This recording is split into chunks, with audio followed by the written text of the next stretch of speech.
السلام علیکم ورحمۃ اللہ وبرکاتہ۔ امید ہے آپ سب خیر و فیت کے ساتھ ہوں گے۔ Welcome to my new Islamic video. آج کا ٹاپک، آج کی بات بے اولاد حضرات کے لیے ہے۔ جمعے کے دن کرنے والا یہ عمل بہت ہی آزمودہ ہے۔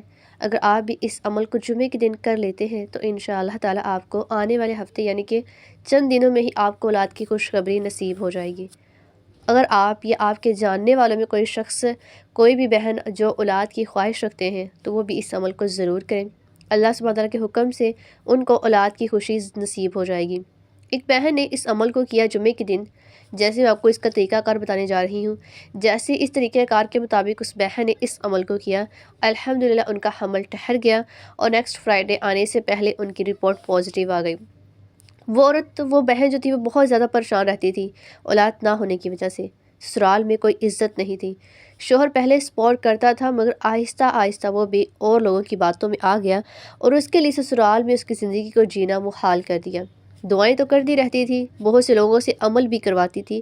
پریشانی اس قدر اس کے سر پر سوار ہو چکی تھی کہ اس کو اس کے عمل کا جو معجزہ تھا وہ نظر نہیں آتا تھا، کیونکہ سسرال میں اس کی زندگی بہت مشکل، ذلت رسوائی کے برابر تھی اور روز روز کی باتوں سے وہ پریشان رہتی تھی۔ جو بھی عمل کرتی اسے اس کا کوئی بھی اثر دیکھنے کو نہیں ملتا تھا۔ آہستہ آہستہ وقت گزرنے کے ساتھ ساتھ اس نے اپنے آپ کو سمجھانے کی کوشش کی اور آہستہ آہستہ اس نے اپنے یقین کو، اپنے ایمان کو کامل کر لیا۔ وہ اس لیے اپنا عقیدہ پختہ اس نے کر لیا کہ وہ جانتی تھی اور محسوس کرنے لگی تھی کہ وہی ذات ہے جو دینے پر بھی قادر ہے اور لینے پر بھی قادر ہے، اس میں بھلا میرا کیا قصور۔ اس کی بارگاہ الہی میں دعائیں پھر سے اسے شروع کر دی، کیونکہ اس کی رحمت بھرے خزانوں میں کسی بھی چیز کی کمی نہیں ہے۔ ایک وہی ذات تو ہے کہ جب کچھ بھی نظر نہیں آتا تو ایک وہی ہے جو نظر آتا ہے، ایک وہی موجود ہے اپنے بندوں کو ہزاروں گناہوں کے باوجود بھی اپنے بندوں کو ہر ایک نعمت سے نوازتا ہے، ان کی غلطیوں کے باوجود ان کو معاف کرتا ہے، ان کی دعا کو قبول فرماتا ہے۔ اپنے یقین کو اور زیادہ پختہ کیا اور دعاؤں کے ساتھ ساتھ اس عمل کو جاری کر دیا۔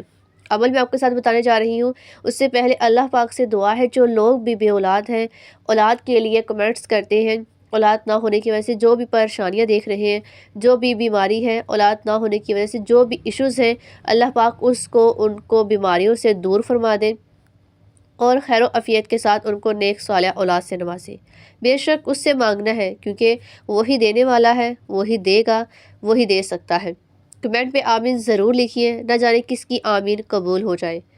جمعے کے دن آپ نے اس عمل کو کر لینا ہے، کیونکہ جمعے کے دن اس عمل کو کرنا اس لیے ضروری ہے کیونکہ کچھ خاص گھڑیاں ایسی ہیں جن میں دعا قبول ہو جاتی ہے، کیونکہ یہ بہت افضل و فضیلت والا دن ہے۔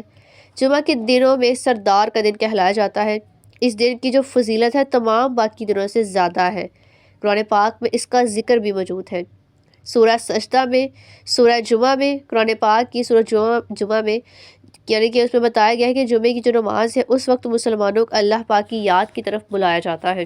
اللہ پاک کی یاد کی طرف یعنی کہ اللہ پاک کی عبادت کی طرف۔ جو بھی شخص اللہ پاک کی عبادت میں لگ کر دعائیں کرتا ہے، التجائیں کرتا ہے تو اللہ سبحانہ تعالیٰ کی پاک ذات اس کی دعا کو قبول فرماتا ہے۔ دوسرا، سورہ نساء۔ اس صورت میں نماز جمعہ کو فرض نماز قرار دے دیا گیا ہے۔ جمعے کے دن غسل کرنا، سرما لگانا، عطر لگانا، مسجد میں جلدی آ جانا، خرید و فروخت کو روک دینا، خطبہ غور سے سننا، سورہ کہف کی تلاوت کرنا، ایسے ہی بہت سے اہم کام ہیں جو جمعہ کے دن کرنا افضل ہے۔ جمعہ کا دن مسلمانوں کے لیے ایک عظیم نعمت ہے۔ اس دن کو اللہ کی عبادت میں گزارنا چاہیے، نہ جانے کس گھڑی میں انسان کی دعا قبول ہو جائے۔ اسی لیے آپ نے اس عمل کو جمعہ کے دن کرنا ہے۔ مکمل خلوص نیت، کامل یقین اور عقیدے کے ساتھ آپ نے کرتے جانا ہے۔ عمل کا جو بھی طریقہ کار ہے وہ میں آپ کے ساتھ شیئر کرنے جا رہی ہوں، آپ نے اسے غور و توجہ کے ساتھ ملاحظہ کر لینا ہے۔ آج کا جو عمل ہے وہ سورہ کوثر کا ہے۔ یہ چھوٹی سی مختصر سورہ ہے مگر اس کو پڑھنے کے فضائل و برکات انتہا کے ہیں۔ اس سورہ کی نزول کا سبب یہ تھا کہ بعض قفار نے حضور نور مجسم صلی اللہ علیہ وآلہ وسلم کو اولاد نہ ہونے پر طعنہ دیا تھا۔ اس کے جواب میں اللہ سبحانہ کی پاک ذات نے یہ سورہ نازل فرمائی۔ اس سورہ نے حضور پاک صلی اللہ علیہ وآلہ وسلم کو کفار کے طعنوں سے تسلی دی اور انہیں بتایا کہ ان کے پاس بے شمار نعمتیں ہیں اور ان کا انجام یعنی کہ نعمتوں کا، ان کی جو خوشخبریاں ہیں ان کا انجام جو ہے بہت ہی خوبصورت، بہت ہی اچھا ہوگا۔ اس سورہ میں نبی پاک نور مجسم صلی اللہ علیہ وآلہ وسلم کی خاص طور پہ آخرت میں بہت بڑی نعمت کا ذکر کیا گیا ہے، یعنی کہ ان کو آخرت میں بہت بڑی خوشخبری نصیب ہوگی۔ اگر آپ بھی خلوص سے اس کو پڑھتے رہیں گے تو یقیناً آپ کو بھی آپ کے مقصد کی خوشخبری نصیب ہوگی۔ جمعہ کے دن کسی بھی نماز کے بعد آپ اس عمل کو کر سکتے ہیں۔ آپ نے اس عمل کو باوضو ہو کر کرنا ہے۔ آپ نے کسی بھی نماز کے بعد اس عمل کو کر لینا ہے۔ آپ جس بھی نماز کے بعد اس عمل کو کریں گے تو آپ نے اسی جا نماز پر بیٹھ کر اس عمل کو سٹارٹ کر دینا ہے۔ دل میں اپنے مقصد کو لے کر، اپنی خواہش کو، اپنی حاجت کو لے کر، اپنی پریشانی کو لے کر آپ نے تصور کر کے اس عمل کو کرتے جانا ہے۔ آپ نے اول 11 مرتبہ درود پاک پڑھ لینا ہے۔ جو بھی آپ کو درود پاک یاد ہو آپ وہ بھی پڑھ سکتے ہیں۔ اگر آپ درود ابراہیمی پڑھتے ہیں تو یہ زیادہ افضل ہے۔ اس کے بعد آپ نے ایک تسبیح یعنی کہ 100 ٹائم آپ نے اس سورہ کو، سورہ کوثر کو پڑھتے جانا ہے بسم اللہ کے ساتھ۔